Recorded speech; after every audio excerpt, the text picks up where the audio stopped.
everybody. And go ahead and want to welcome you guys for taking the time to visit us at Your Voice Talk Show, where our interactive platform, Your Voice Matters. You guys are a part of the conversation, which means during this broadcast, you'll be able to send in your message via the comments, and then we will open up to text during the presentation during the show as well too. So I want to first say thank you guys for tuning in. It's a beautiful day here in Houston. The weather was amazing. Fall is that time of year. It's so nice. We wish it was longer, but it seems to be a short season. But while it's nice, make sure you get out, ride your bike, go out to eat, or do something. The way the world is right now, take advantage of every minute that you can do something, and that vitamin D on your face, and it's just beautiful. It was a great day today, so I hope you guys got out and you enjoyed it. But I do thank you for taking the time to tune in for your voice today. And so today we actually have an amazing topic. We're actually going to talk about learning difference. But before then, if this is the first time you tuned in, my name is Sonia Graham. I'm the author of It's Time to Uncover Your Original Blueprint. Steps to uncover the real you and your purpose. So and you can pick the book up at Target.com, Walmart.com, or Amazon. So now let's get into the skinny of all this amazing stuff. This topic really spoke to me because I feel I've been an undiagnosed person that has dealt with this most of her life. So our topic is learning different. So to help us discuss this topic, we have an amazing guest today. Her name is Kim Mason. Hi, Hello. Kim. Hello. Welcome to Your Voice Talk Show. Thank you so much for taking the time to be a part of this platform today. I met you a while ago. You were actually on another show, and I heard the topic, and I was like, she's talking about me. Oh, wow. Yeah. So I want to tell the people about you. So I want to read your amazing bio here. So Kim Mason is an executive director of the Women Cultivating Greatness. Kim is passionate about helping women live life of excellence. Women Cultivating Greatness, which is WCG, was created to provide economic, educational, and emotional support for all women desiring personal development with the emphasis on women with learning challenges and disabilities. The organization's focus is quality of life, improvement for women. Kim created the I Am Great in Spite of program, which consists of 10 classes that provide techniques that level the playing field for women who learn differently. Kim has dyslexia and has attention deficit disorder (ADD). She struggled through school her entire life. Learning challenges affects every area of your life, especially mental health. She is dedicated to helping women succeed so they can truly live their God-given potential. Kim was born in New York, but currently resides in Houston, Texas. She is a proud mother of one daughter. Is it Cherie. Cherie, and has been a member of Windsor Village Church for over 30 years.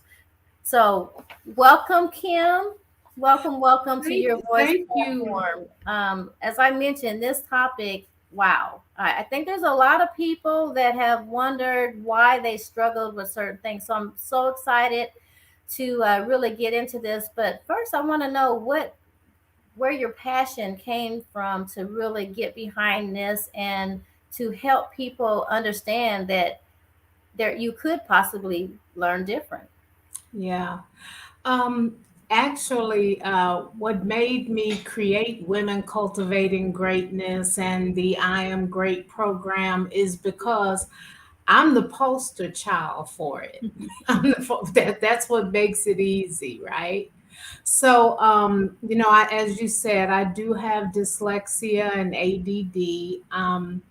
I also have short term memory deficit Hmm. and a processing disorder, and that's all a part of the dyslexia.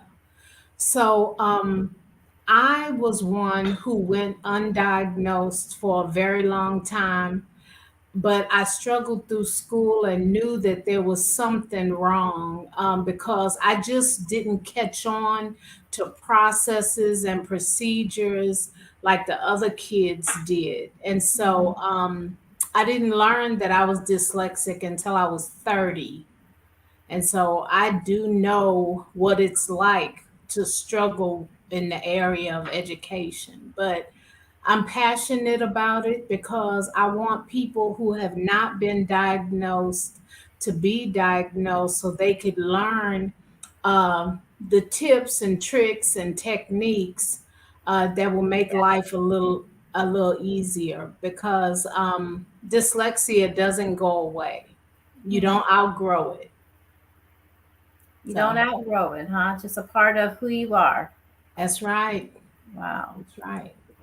So your passion basically came from your personal experience. Yeah, And so then, definitely.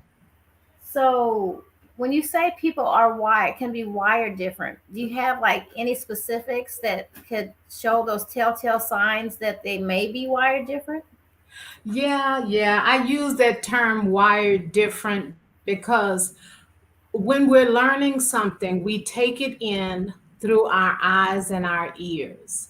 But Hmm. what happens with a person with dyslexia is that information is not processed in the brain the way it should be processed, and which makes them different. And kids and adults who learn differently, they have problems with reading and spelling and writing, which, Hmm. and that's kind of why I say that they're wired. Their brain just doesn't have the ability to process it the way they need to process it. A lot of kids who have dyslexia, like if you show them the word horse, they really won't know what that is, although they know what a horse is. But if you show them the word horse and then a picture of a horse, they have it. They'll get it.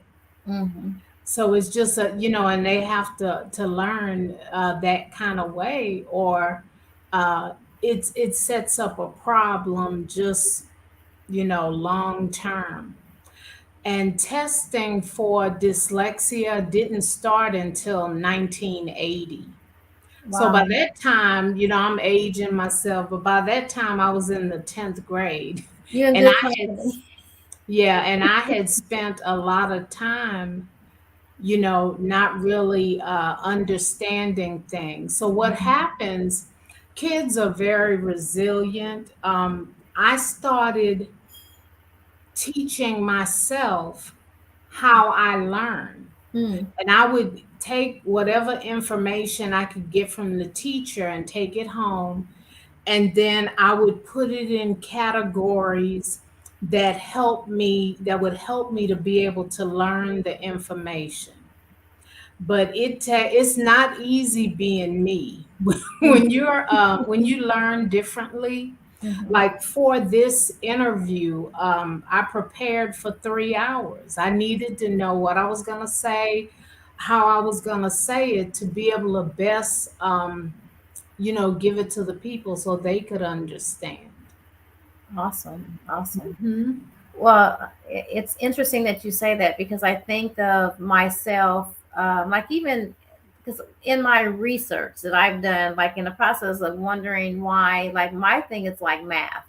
And I understand there's different types of even dyslexia, Right. as far as it could be numbers, it can be words, it can be, Yeah. but I know for myself, just keeping things lined up. You know how you can do math in your head, but in order to do math in your head, you got to keep the numbers lined up.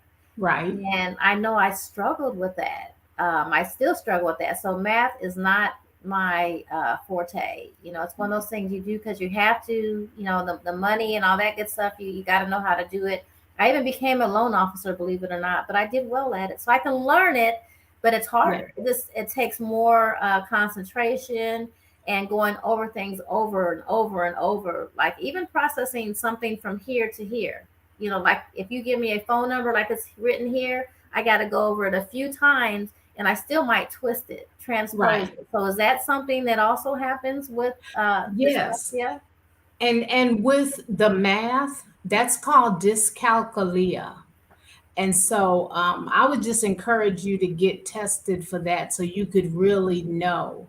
But yes, and even within dyslexia, there are different levels. You know, someone could be mildly dyslexic and all the way to being very dyslexic where they have to be in special ed classes Mhm. from the beginning of school. Wow. You know, I realized that something was different about me in the third grade, right about the Yeah. third grade, because kids were saying, "Oh, that was such an easy spelling test. It was great." Hmm. But I had studied for the spelling test for 5 days and still made a C. Yeah. So in order for me to make A's and B's, it I had to make sure that I knew what I was doing. I would have flashcards. Hmm. Then I would try to rhyme the word in order to be able to spell it with something else. Right. And so that's yeah, and it's quite interesting. And you know, in these when I was in elementary school, there was that class at the end of the hall to the right. That Hmm. was the class you didn't want to be in Yeah. because that's all the kids teased the kids in that Yeah. class. Whether you were physically disabled, you weren't keeping up with your classmates, so on Hmm. and so It's forth, you so got put in that class. hmm. And so I hid it, and I hid it for many years Wow. that I wasn't catching on like the other kids because I just needed to make sure that they wouldn't try to put me in that class. And Wow. that's where we get into Mm. Sonia, like the mental part of this Mhm. learning Yeah. differently, because every day I called myself dumb and stupid and that I wasn't going to be anything or do Wow. anything or have anything. And and so the whole part of my platform and women cultivating greatness, even though I deal with adults, they may have children in their Yeah. lives that they need to help with this situation. And I just thank God that the help that kids need is readily available now. Absolutely. And do you feel that because some parents don't want their kids to be or have that stigma, that they avoid maybe even having them tested or exploring that it's more than them just having difficulty learning, that maybe there's a reason? Yeah, unfortunately, that is the case. Yeah. But what happens is that if you don't get kids the help that they need, they become very discouraged. Yeah. And which all the kids need is that the information is presented differently. It cannot be presented how most teachers are taught how to teach. So, Yeah. and then unfortunately, there is a pipeline, and 65% of people in jail are people who learn differently. Wow. And that's because, well, this is Kim talking. I think it's because they just give up. They can't keep up. They feel stupid. They're calling themselves Wow. stupid. And then they just start trying to find different ways to make money, and sometimes those ways are not the best. Um, I told you that I found out that I was dyslexic and ADD when I was an adult. I was taking classes at the University of Houston, Mm-hmm. and because I, kind of broke up going to college in pieces, right? Because I Mm-hmm. needed to be able to pay for it. And there was a lady sitting next to me, and she just was looking at my paper and stuff. And she said, "Are you dyslexic?" And I was like, "What is that? I Wow. don't know what that is." And she said, "Well, it's a different way of learning." And I said, "Well," she said, "I'm looking at the way you're holding your pen, the Wow. way you write in the margins, and the way," she said, "I'm just observing everything, and I'm a education major." I was like, Wow. I said, "Well, how do I find out?" So I went over to the Center for Disabilities at the University of Houston, and I was tested for 4 hours. It is not easy to diagnose dyslexia, and I can tell you why later. But so then I got this diagnosis. It changed my life, Sonia. It Wow. changed my life because I was like, it's not my fault. It's not me. I'm not stupid. I'm, Wow. and then I could apply for a program within the University of Houston. I got extra time on tests. They gave me different little books to be able to, that had very simple instructions on how to be more successful, and it changed my life. And Wow. I So never saw that girl again that told me that I was dyslexic, that asked me if I was dyslexic. I went back to the professor because she was not showing up for class. And I mhm, said, "Where is Amanda?" And he mhm. told me there was never an Amanda enrolled in that class. Wow. And I think that that was God finally saying, "Kim, I'm going to tell you what this is so Wow. you could stop doing this beating up of yourself." Wow. I love that. I love that. Because like you said, you're perfect the way you are. There's nothing wrong with us. The way we came into this world, we're equipped to do whatever it is that we're purposed to do. But That's I right. think when we have those shortcomings, a lot of times, like you said, you're trying to cover it up with something or do something else just to avoid having to deal with some of those your shortcomings or what you feel. And that's it. It's not a shortcoming. And that's how we look at it all our life, is that we're missing something, we're not good enough, or we don't know this, or we're not smart enough. And so we are our worst advocates when we should advocate the most for ourselves. And so Yes. it's not uncommon, but it's really interesting you say as an adult, because I think of myself as an adult, and you spend most of your time finding workarounds. Okay, like even enrolling in college, all math, a lot of math. It's like, what can I take where I don't have to do? Yeah. What can I take, because that's a struggle, that's a stumbling block there.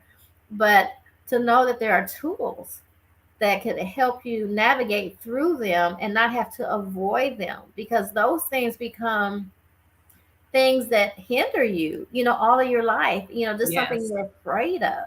So not only is it something that's you're not do well at, you don't feel like you do well at, or you badmouth yourself, but also it's a hindrance. It's something. It's like I call it math phobia is what I call, because it's like I hear some numbers, and it's funny when I really sit and look at it, I get it, but it's like I shut down. It's like Right. automatically you just say two numbers, and I'm Yeah. not even giving myself a chance, because I don't have the confidence, because of how I learn, Right. and how I receive it. So, like I said, when I heard you talking about it, I was like, wow. But to know there's tools, because some people think, okay, this is what you have, you got to live with it, and it's what it is. But what I'm hearing from you is that there's help, and Yeah. there's considerations that can be taken to move you forward past those things so they don't become, or you need to remove those stumbling blocks that have been, in your life most of your life. You Right, know, right. that is awesome. Yeah, and I remember a time when I thought if someone was smarter than me, and like it's three people gathered together or four, I wouldn't talk because I would assume that because they had a degree, that they were smarter than I was, Hmm. and that I wasn't, and that I wasn't going to be able to keep up with the conversation. And Right. what you just mentioned about the math, that's kind of like a form of anxiety, Yeah. when something like grips you like that. Yeah. And yeah, and uh, there is definitely a correlation between learning differently and having fear and anxiety and all of that. It is. And then I know you mentioned mental health earlier. Of course, anything that deals with your mind is gonna deal with your mental health. And so, especially how we think of ourselves, how we think about ourselves. We talk about affirmations. If those affirmations are negative, you know, you're feeding yourself that on a daily basis. So how do you progress and get better from that? And I think it's so important that for our children that we understand that whatever's going on with them doesn't define them. It's just Right. who they are, and let's figure out how we can help them instead of. It's so funny how everything's so visual. How is it going to make us look? How is it going to make? None of that is important. What's important is that the health and the well-being of that being, that child, they have a chance to be empowered and about and not feel like there's something wrong with them. You know, Right.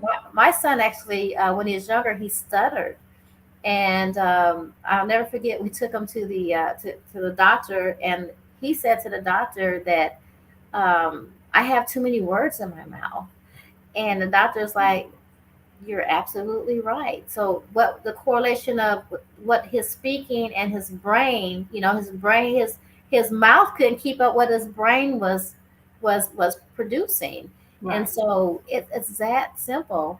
But to think of a mere child, could understand what was going on with him, but the doctor's like, "Well, I'm not sure why you brought him to me. He already has the answer." Right. But Right. he And grew he's out of it. probably very intelligent. Now that's the thing about it.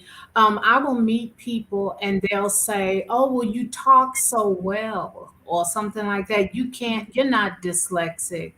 And sometimes I have to like try to convince people, well, yes, I am, which is really silly. But Yeah.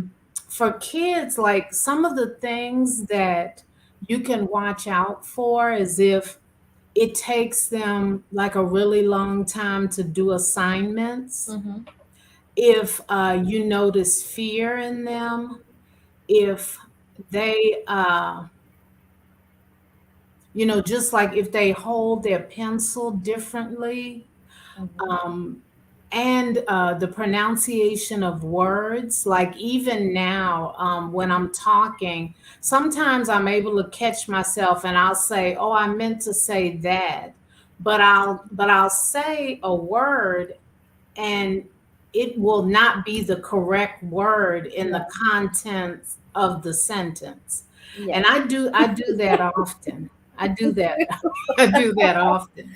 Or have And you ever thought, you're thinking blue, like I'm going to tell this person something about this blue, or the number's 21 here, and I'm going to tell you 20, but I'm reading, I'll say 1, 2, and yeah, I very well, my brain said 21, but I told you 1, 2. right. It's so true. That is really true. That is something. It's something how the brain works. It's Yeah, something. but and the thing about it, like I have an IQ of 125, which is considered um of a high IQ, a good IQ.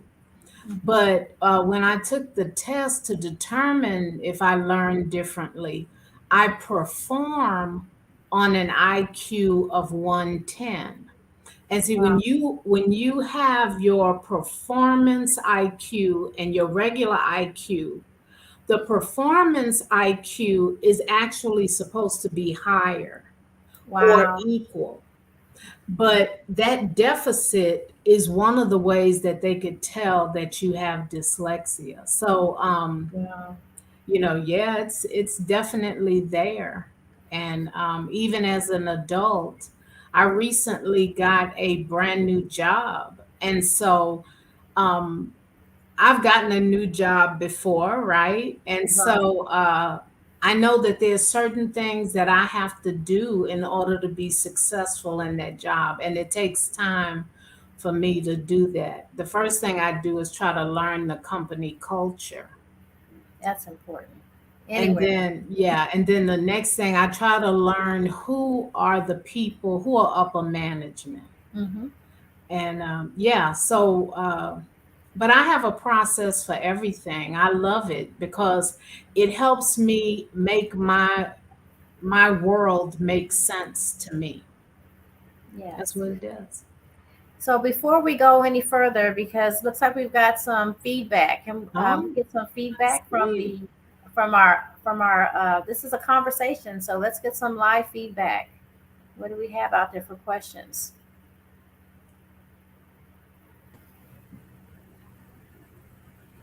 I don't see any questions, but I do see some comments, That's Sonia. good. Awesome. Um, Awesome. Let's hear 'em. Wonderful. okay.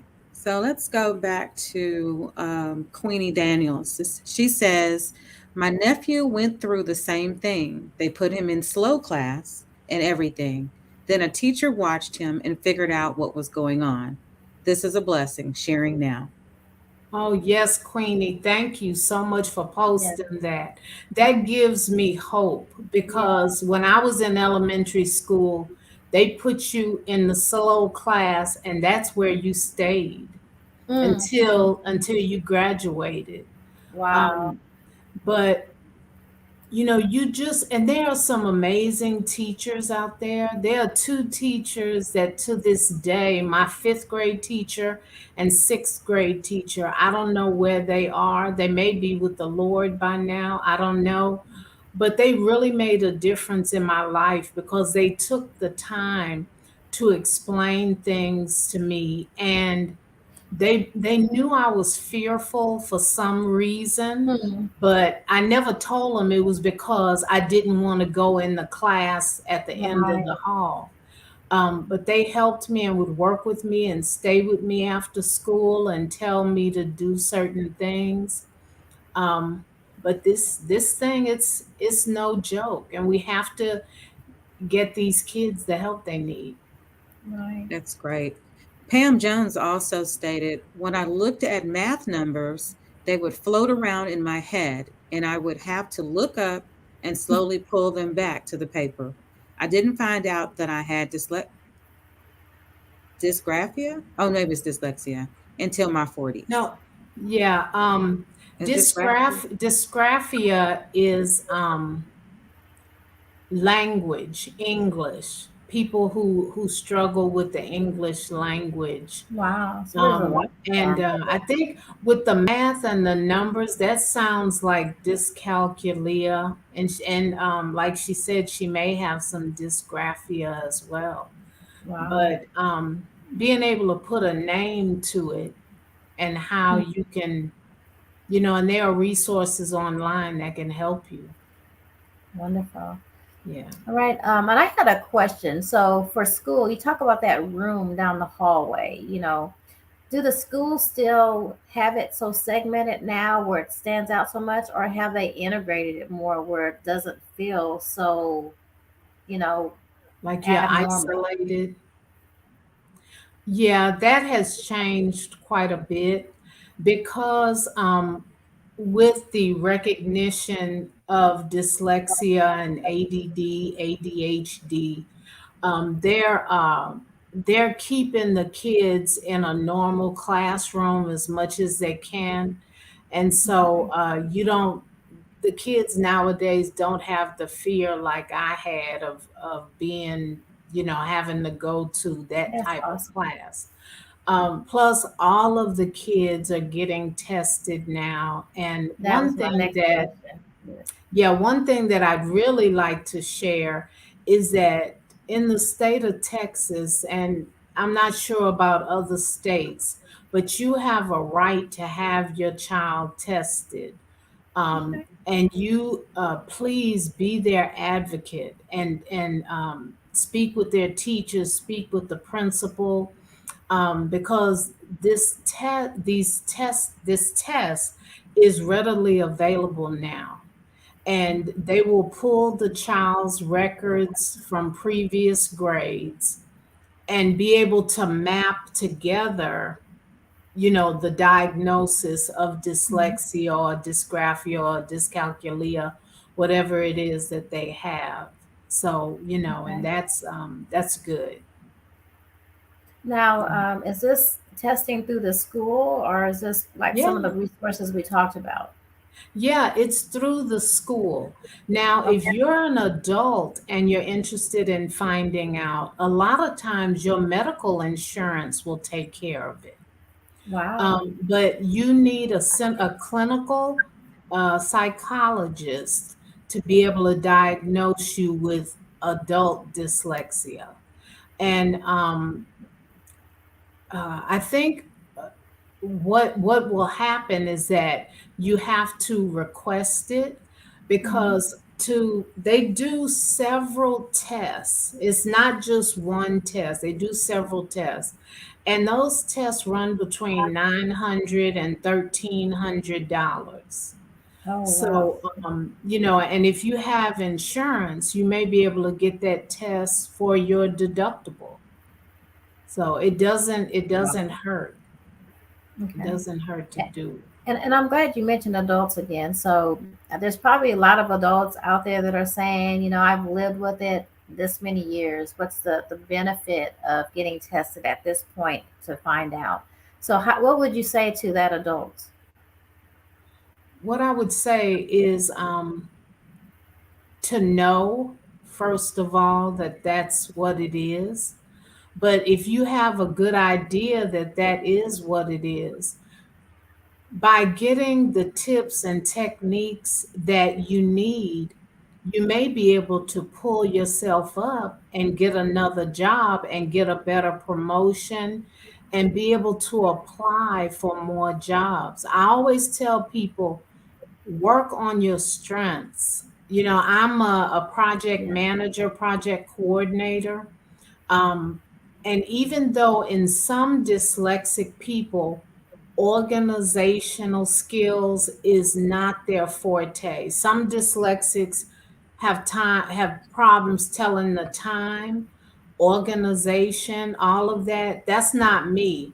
I'm Hmm. super excellent with organization, time management, collaboration with other people. And so that's one thing, because if you start really learning the way your brain works, oh my Hmm. goodness, and how you Um, can benefit from that, I would say, is through job promotions and just finding other things to be easier. And in uh, where we live now, how we live now with all the technology, it's wonderful. mhm. I with the short term memory deficit, I forget things frequently. So Mhm. I put in my phone at Yeah. 4 o'clock, I had this interview at 5, and Right. an alarm went off. And I was like, Mhm. why is my phone going off? Oh, I'm supposed to be talking to Sonia in an hour, you know?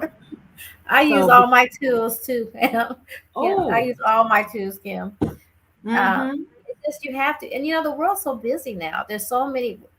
A human being, there's just no way you can remember everything. Because especially if you're a parent, you're trying to not only remember your schedule, but your children's schedule, and if you're married, your spouse's schedule. It's a Oh, lot, yeah. you know.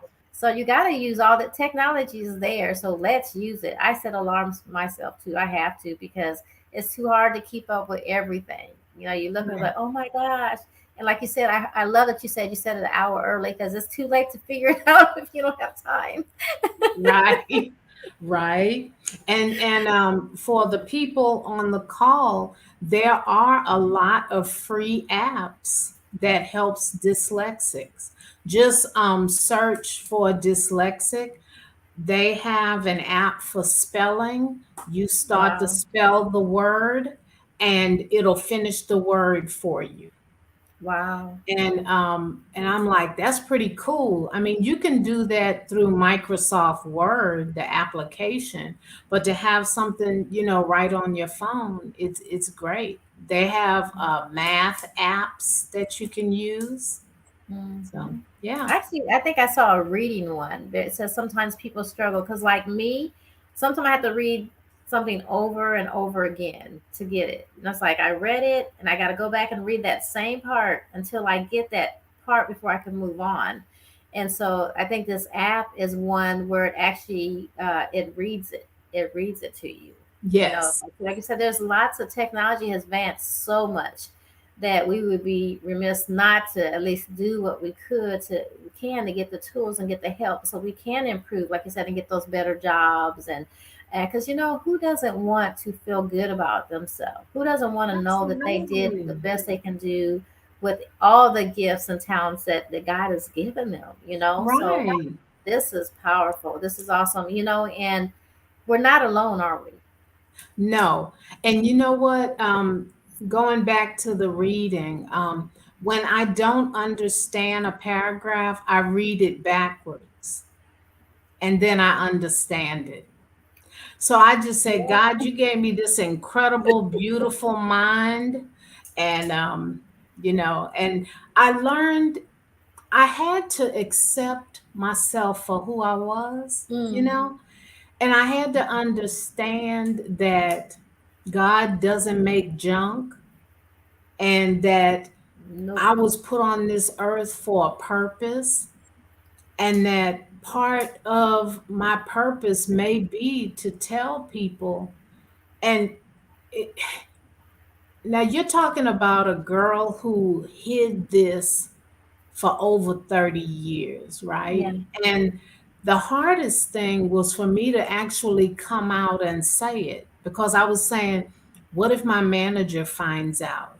Wow. And what if I end up losing my job? You Mhm. know, what if they use that as an excuse to get rid of me? But I just had to, you know, it just became such a part of my purpose, especially when I saw people struggling who had never been diagnosed. So, Yeah. this is very common. 1 in 5 people in the United States have Wow. some form of dyslexia, ADD, or ADHD. Wow. And That's so it's a lot of people. And it does not, someone was asking me, does it affect Black African American people more than any other race? No, it doesn't. It Mhm. is even across the board, no matter what your nationality is, Chinese or whatever. Mhm. And men or boys seem to be diagnosed more than girls. Now, this is Kim's thought. I'm Okay. thinking it's because boys are so rambunctious and, Mhm. high energy that maybe their parents or the teachers pick up that, oh, this person is maybe learning different. I can't get them to sit down and all Yeah. of that, and they tend to be diagnosed sooner than females do. Yeah. That's interesting you say that. Like for my son, I know one of the things is he would write his E's backwards, so some of his letters were reversed. It was one thing, so the handwriting was a thing. And the interesting thing is where you think that you're not smart because you have some of these conditions, but some of it is your mind is so powerful that some of the things you're receiving are so slow that you're bored. And then a lot of children or people they tend to act out or to do, because they're bored. For example, my son would be in math reading. So but he is an avid reader, and it wasn't that he couldn't do the math; he was just bored with the math. So he'd be reading, and so the teachers would say, "Oh, he's such a sweet boy, but he's reading the math." And I'm Yeah. like, Okay, so when I get that progress report home, you're expecting it to say, okay, we need some work in this area. But instead, because he's such a sweet boy and he's just doing constructive things, I didn't get to see that until it was too late. And they would Mm, say stuff like, he's so smart that he could take the test and pass it, just like that. And I really want to give him the grade, but he's got to do all this other stuff. And all the other stuff is the tedious stuff that right. takes time, the homework and all that board. If you already have the answer, you're not trying to do all these little things. And that was how I had to learn how his brain was, how he processed things. He Right. got bored because he got it too fast or before others, and by that time, they're still trying to get it. He got it. He's moved on. Now he's reading. So Right. it's interesting how we think that learning different is all. It tends to say that we're not intelligent, where that's simply not the case. It is not the Yeah. case. It is not the case at all. Yeah. And yeah, it's just very I found some old letters from teachers in my mother's things, and just each one of them says, Kim daydreams. She looks out the window. She's Yeah. not paying attention. And I just wish way back then that the Yeah. teachers were trained, because I would get a test. I wouldn't do very well on the test. Hmm. But then my teacher would say, well, Kim, you were answering the questions in class. Well, what Mm. do you think? All right, so why do you think you didn't do well on the test? Yeah. They would be trying to get me to figure it out. And I would tell them it's this. And they Mhm. said, well, that's correct, but why didn't you put that on your Yeah. page? And I said, well, you had 5 options for me to choose from. Why can't you just give me two and I'd be able to tell you? I didn't like multiple choice questions. Yeah. I loved if they said essay. Oh my goodness, I loved it because Yeah. I could write for days. Right. And I'm gonna tell you, a lot of times that's what saved me was the essay questions. Hmm. And yeah, and I remember taking those way back when it was the Iowa Basic Basics. Skills I'm from Test. Iowa, so I know what that Yeah. is. And oh, okay, I didn't I'm from Des know Moines, that. Iowa. Okay. Yes. So Yeah. every year Hmm. in most of the subjects, I was 2 grades behind, either 1 grade or 2 grades behind. They had them little stars going across, and Yeah. then I would look, okay, I'm in the 5th grade, and then it'd say you performing at the At this fourth level. grade. Yeah. Um, but I'm just really thankful, like I said, that there are more things out there to diagnose. Um, People with that learn different, particularly dyslexia, they do better. um, as a kinesthetic learner. I'm a Mhm. kinesthetic learner, which means Yeah. that if you sit with me and say, okay, Kim, this is how we're going to fix the computer, I'm like, okay. And I would do it and be able to fix it. Right. And then there are some people who are read write. If they read it and they write it down, Hmm. they got it. And then the kinesthetic, and then there are people who are visual, Yes. and I'm forgetting the last one, but it's It's okay. four of them. Yeah. And then the And nice thing, everybody, we'll have all this information in the comments and stuff later. So don't think you're missing anything. We'll make sure that we have all this information in the comments. I want to go back to the testing, like you're talking about the Iowa Basic Skills. Well, when I moved here to Texas and learning about the tax and how it was something that, number one, not everybody tests well.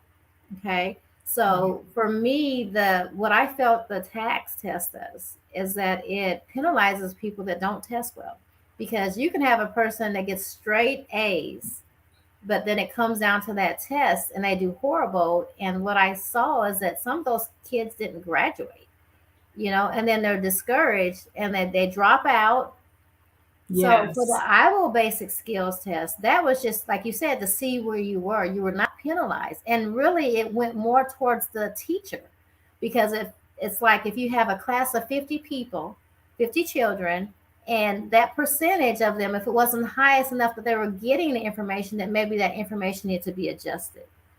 So Right. it wasn't penalizing where, because we all learn so differently. When you look at a standardized test, it's really, it's not fair because we all learn different, and they go into all the questions are races and bias. I think it's deeper than that. I think part of it is the structural part causes confusion.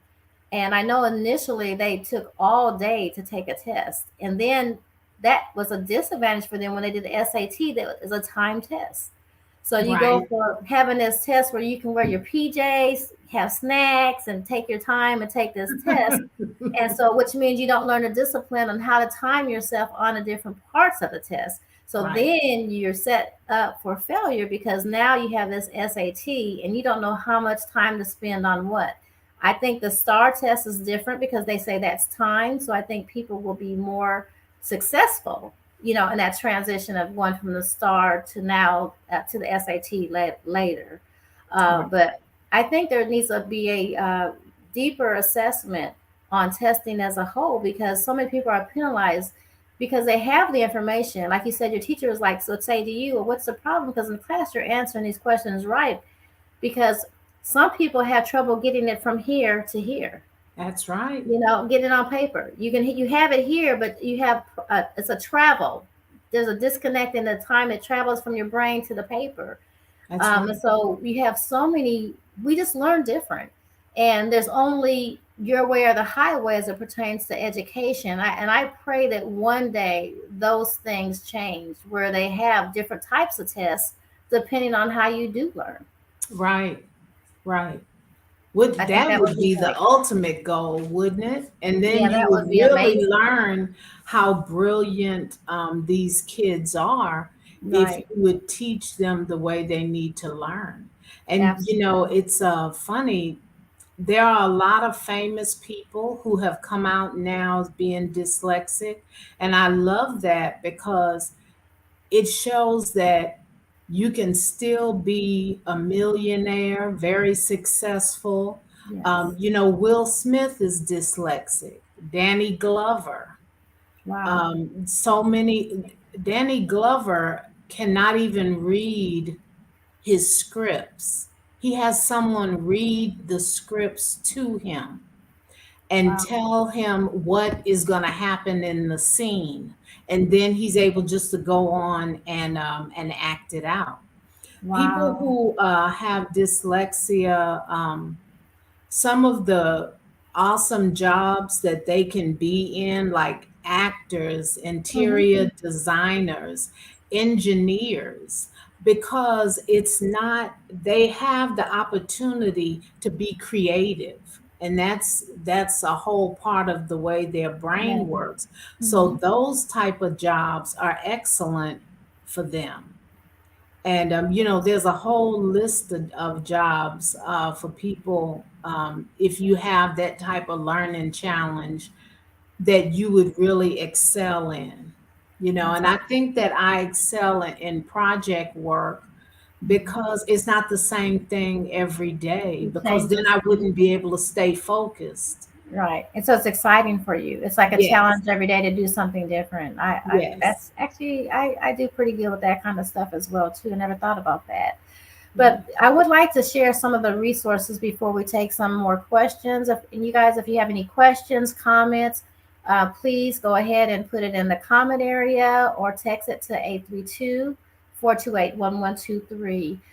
Here's one of the resources. Kim, can you tell us a little bit about this resource here? Yes, the Mayo Clinic, they do testing for learning differences.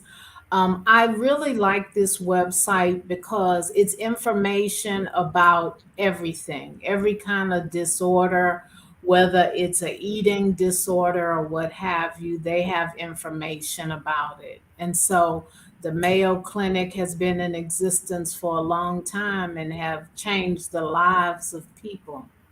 So that's why I like that one. Awesome. And we have another resource. Dyslexia.com. This is kind of like the Bible of dyslexia because you can get how to get diagnosed, the definition of it, um, what to focus on, what to ask a teacher who is going to test you. Because it's more than like I said, it's more than just one test that you have to take. It's a whole background check that these people do before they actually say that you're dyslexic. But it has guides on there, tips and tricks to help. Yeah, so y'all check that out. Dyslexia.com is awesome. I'm gonna check that out. Check that out myself. Yeah. All right, let's go ahead and see if we have any questions or comments, because again, this is a interactive conversation, so we want to make sure we include everybody in the conversation today. Do you have any questions or comments out there? No questions, but I do see from Andrea Atkinson, she says, yes, we must teach students in the way that they learn. Yes. And And then Andrea is an educator. I know oh her. wow, awesome, Yeah. awesome. And are there classes that are offered for teachers to learn different ways to teach? I believe that there is. Yeah, and they will notice, you know, they have the ability, since they're working with the students every day, to be able to, bring to the parents' attention. I know another lady who is a teacher, and she kind of discussed with me what you talked about earlier. She told a parent, I really feel like your child needs to be tested. Um, she is showing signs that she may have attention deficit disorder and dyslexia. And she was like, oh, no, not my child. Yeah, you're mistaken or whatever. And now my friend was telling me that it's very discouraging. You're an educator, and I'm telling you that I know that something is different about your child, not bad, but just different. Different, yeah. And they won't get them tested. So, Wow. no. We have another question in the gallery. Awesome. And the question's from Pam. It says, is it common for children with stern or aggressive parents to have learning disorders? I do not think that has anything to do with it, Pam, because you're born with dyslexia. It's not anything that happens. Now, with the aggressive or stern parent, that that will affect them psychologically because they'll be afraid to say anything if they do have issues or problems at school. But no, dyslexia, you're born with it, and it never goes away. You just have to learn to kind of treat it and get the tools you need in order to be successful. That's a great question, though. That's really a good question. That's because you wonder if it has anything to do with your culture, your environment, and a lot of stuff are disparities. But like you said, it's how you were born. It's how you're wired. Yeah. That's how you came in. Do we have any other questions or comments in the gallery? The only other one was, well, we have a few others actually. From Victoria, this has been great. The more informed people are, the better it will be for students of the future. Thank you both for this. Oh, thank you, Victoria. Awesome. I appreciate that. It looks like Andrea Atkinson was following up on something you were speaking about a little while ago, Ms. Mason. The teacher or parent can request testing. That's right. The thing about it, this has been with me all of my life. And when I had my daughter, I have one child. Um, I had her tested for dyslexia 3 times by the time she was 9, Hmm. because and this is so crazy, but it just is what it is. I can remember her being little, and I would say, this is black, black. I was trying to teach her like when she was 9 or 10 months old, because in my mind, I told myself that if she was dyslexic, I would do everything I could before she became school age Oh yeah. to let her be able to know every as much as I could. So she Mhm. knew all her colors by the time she went to school and Mhm. everything. And it did turn out that she doesn't have dyslexia or ADD or ADHD. And but I just had to make sure, because I was at school all the time. I made sure that the teachers knew me. If they were having a little party or something, I would come and volunteer, because I wanted them to feel like they could tell me anything about my daughter and that I would believe them. So Yeah, it's a partnership, and that's I used to get people to say, "Do you work here?" yes. I mean, whatever was the classroom parent cutting up papers, and that's why I really learned how different text the learning was here is how the curriculum is the same across, like this is what everybody learns. It's like the same workbook, the same for that whole grade. Where I'm used to coming from, it might be a third grade teacher, but they're all teaching. They might have the basic criteria, but they use their own creativity with how they present that information to the kids. So Mm, I'm doing just like, do you work here? But I felt the same way by me being present. It's a partnership. So, if there's something going on, let's communicate with me. Let's talk about it and let's work together. And I think that's what really has to happen when it comes to our children, is not look at the teachers as being an outside person, but as an inside source to help, work together to have a common solution for the children to whatever they need to learn better or be have a better opportunity. Because the more you're in touch with what's going on with school, because what I also learned is when they get in high school and stuff, they look at them as adults.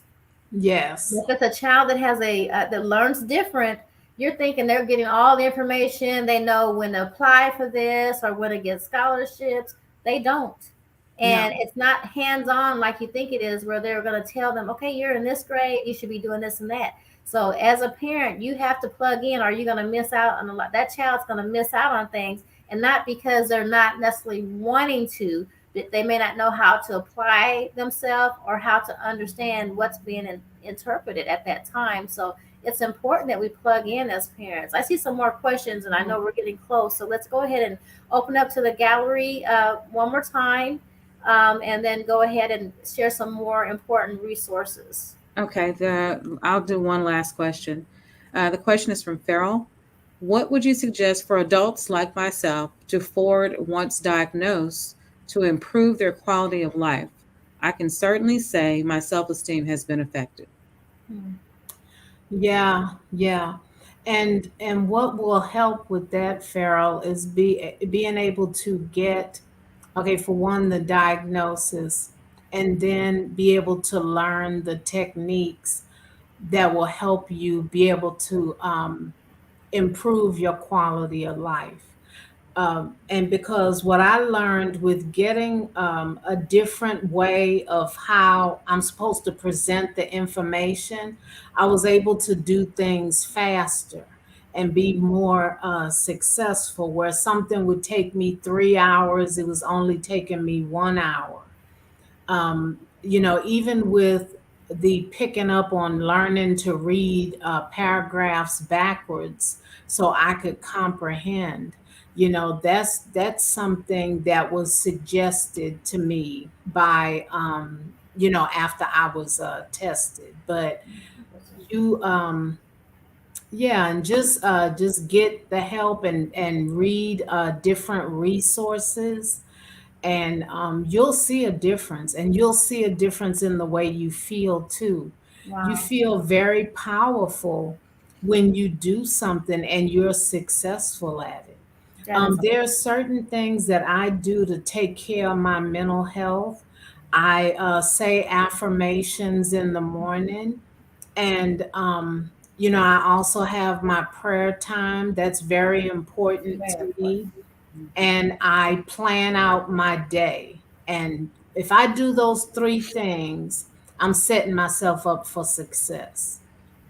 Wonderful, wonderful. Now we got some three takeaways that we want to go ahead and share with our with the audience as well too. And you can go ahead and read those, Pam, and if you want to elaborate on them, or Kim, I'm sorry, I keep saying Yeah. Pam on the other side over here. Yeah. Kim, You are perfect just the way you are. Just like I said before, God doesn't make junk. He made you the way you are for your purpose. Now, I happen to know Farrell personally. He is a very he's one of the most creative people that I know. His photography is known all over the world. yeah, And if you did not have maybe a learning challenge or something, maybe you wouldn't be a photographer, but that was what you were born to do and born to be.